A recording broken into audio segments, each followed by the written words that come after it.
Welcome friends, हमारे YouTube channel में आपका स्वागत है। आज की इस वीडियो में हम बात करने वाले रिसर्च के बारे में।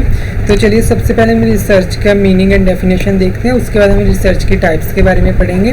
तो सबसे पहले हम जैसे हमारे पास लिखा हुआ कि research is an organised and systematic study of materials and sources in order to discover new things and establish facts and reach new conclusion। तो रिसर्च हमारी जो होती है एक सिस्टमैटिक और एक साइंटिफिक वे होता है, जिससे हम जो हमें पता होता है उसमें से कुछ नया खोजने की कोशिश करते हैं ताकि एक हम नए कंक्लूजन की ओर जा सके, कुछ नया फाइंड आउट कर सकें।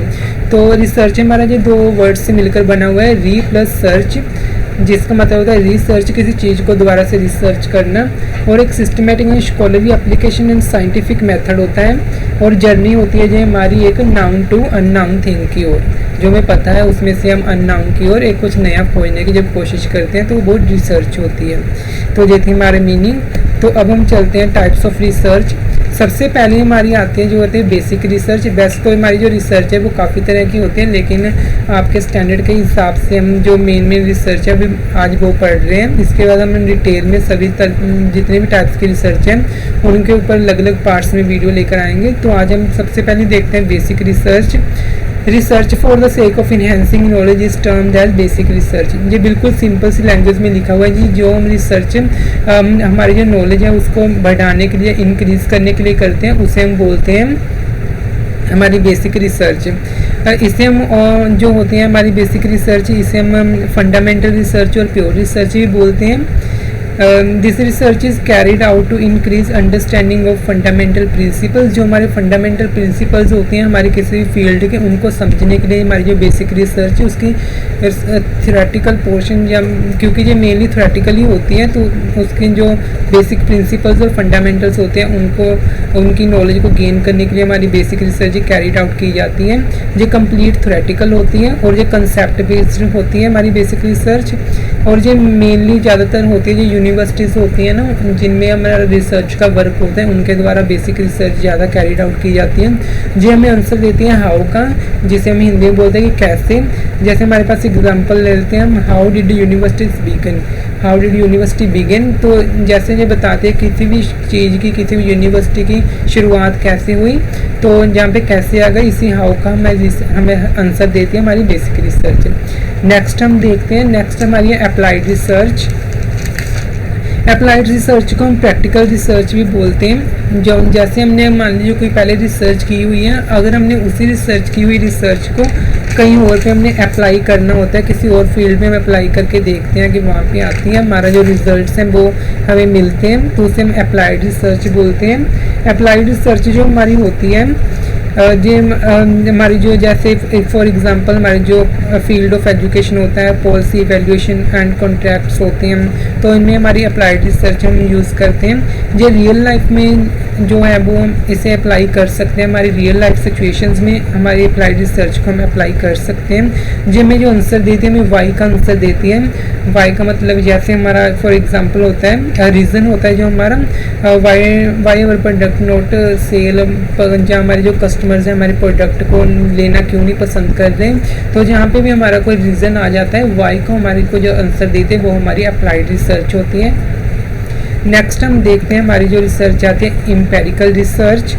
एम्पेरिकल रिसर्च जो हमारी होती है डाटाबेस रिसर्च होती है, in which primary data is collected and the data is analysed and subject to hypothesis testing is empirical research. जैसे कि यहाँ पे लिखा भी हुआ है कि जो हमारी हाइपोथेसिस को टेस्ट भी हम जिससे कर सकते हैं और डाटा को एनालाइज किया जा सकता है, इसे एम्पेरिकल रिसर्च बोलते हैं। इसे एक्सपीरियंस रिसर्च भी बोला जाता है, क्योंकि इसे एक्सपीरियंस रिसर्च इसलिए बोला जाता है जो हमारी रियल लाइफ एक्सपीरियंस होते हैं, रियल लाइफ एक्सपीरियंस के साथ ही रिलेटेड होती है, इसे हम एक्सपीरियंस रिसर्च भी बोल सकते हैं। तो डाटा कलेक्ट करने के बाद ये रिसर्च भी हमारी अप्लाइड रिसर्च का रूप ले लेती है, और इसी के कंक्लूजन्स जो होते हैं उनको हम वेरीफाई भी कर सकते हैं। और इसके साथ ही हमारी जो एम्पेरिकल रिसर्च होती है इसमें हमारी जो पर्सनल लाइफ की अंडरस्टैंडिंग, एक्सपीरियंस, ऑब्जर्वेशंस, ये सब कुछ इंक्लूड होता है हमारी एम्पेरिकल रिसर्च में। नेक्स्ट हमारी जो रिसर्च की टाइप है ये हमारी आती है एक्शन रिसर्च।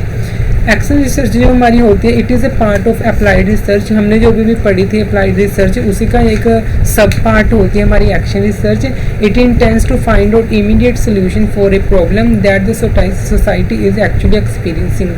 जो हमारी एक्शन रिसर्च होती है हमारी अप्लाइड रिसर्च का एक सब पार्ट होती है। जो एक्शन रिसर्च हम वहाँ पे यूज़ की जाती है जब हमें किसी भी चीज़ का इमीडिएट सोल्यूशन चाहिए होता है, कि हम हमारे पास जो भी सोल्यूशन या फिनोमिना होता है, जब भी कोई प्रॉब्लम आती है हम उसी के ऊपर साथ ही साथ जब एक्शन लेते हैं तो हम उसे बोलते हैं हमारी एक्शन रिसर्च। जैसे जो मोस्टली यूज़ होती है हमारे क्लासरूम्स में। फॉर एग्जांपल किसी क्लासरूम में किसी भी बच्चे ने अपने टीचर से कोई क्वेश्चन पूछा और एक्शन उसी के साथ साथ जो उसका टीचर है उसने साथ ही साथ उसके जो क्वेश्चन का आंसर है वो दिया, मतलब कि उसकी क्वेश्चन के ऊपर साथ ही एक एक्शन लिया, तो हम उसे बोलते हैं इमीडिएट सोल्यूशन के लिए एक्शन रिसर्च।